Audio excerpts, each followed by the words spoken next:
as I was saying, as I was saying, the history of African American people, Black people, the terminology makes no difference to me. But the history of Black people in the United States is being erased and harder to find in the public arena. That's all I was saying. And simultaneously, the there's a new history being written about Black American people, and it is the Black Lives version of American history. And the concern that I have, and I, oh my gosh, somebody get her. The concern that I have is that, how do I put it? The vast majority of Black people who are killed by police should not have been killed. Not at all. The police were human, don't know what was going through their minds.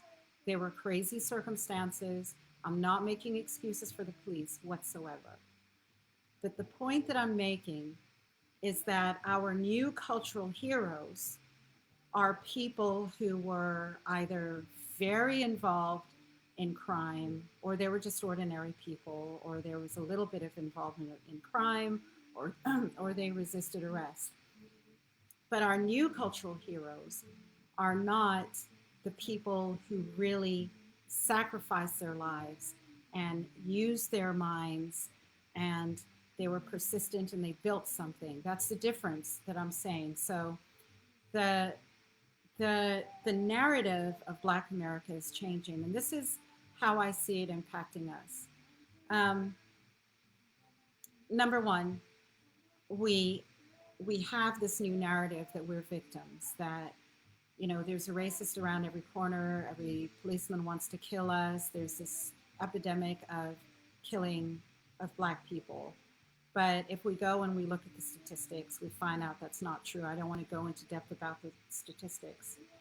What I'm saying is, my concern is that for each of us on an individual basis, and then just as a whole, it's like, shall we say, it's sort of like a trauma based programming, right? It's trauma based mind control. And I've made this example in the past where, you know, I went through a trauma. I go to my therapist, and my therapist wants me to just continually relive the trauma.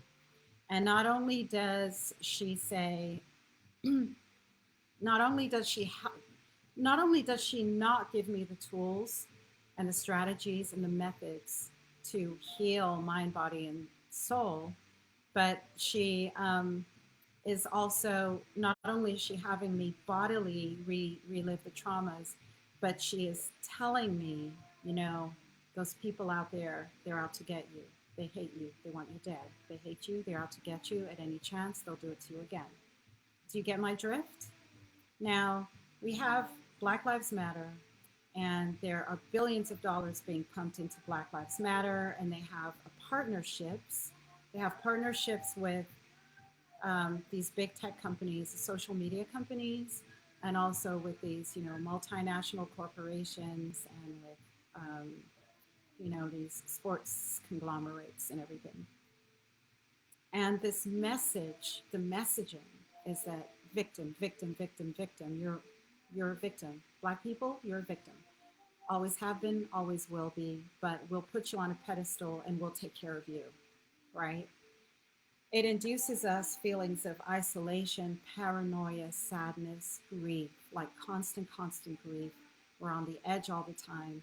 All this adrenaline is being pumped through our bodies, cortisol, all this, we're just being flooded and showered with hormones all the time, right?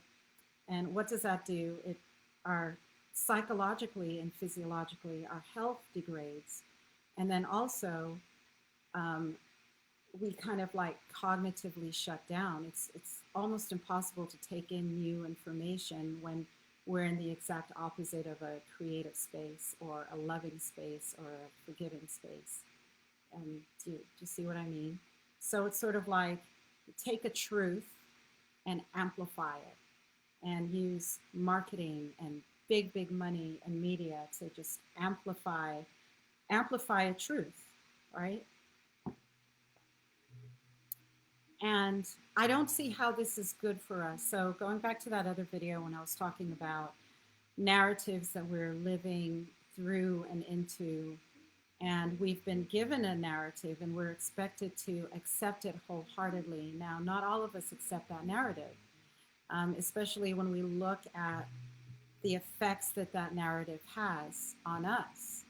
And I'll just say, I mean, continental Africans, I know, will agree with me. The whatever culture you come from, the narrative, I mean, it could be Sutu, Zulu, Tswana, Yoruba, it could be Akan, it could be Fante, it could be anything, Bambara, the list goes on. We still own our narratives.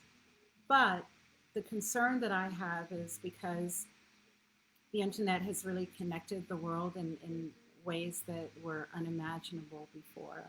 And because of, you know, the power of music and art, now and I believe it is a false narrative of Black people is kind of in a viral way being transferred onto Black people all over the world. Now, what do I mean by false narrative? I mean this. Yes, absolutely. Police brutality, Jim Crow, segregation, slavery, um, all of these atrocities happened.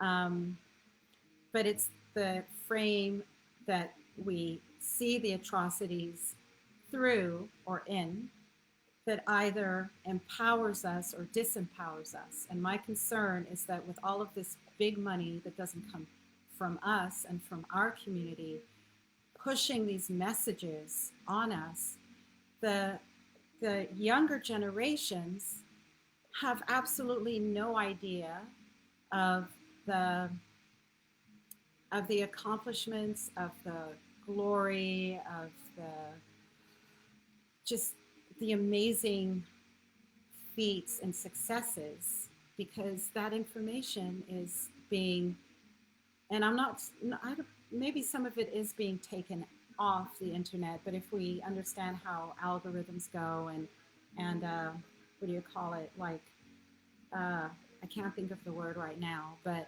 you know, the websites that get the most hits, of course, sorry, make it to the first page on Google. Not only that, but you've got these multinational corporations that are involved and they're pushing this message. And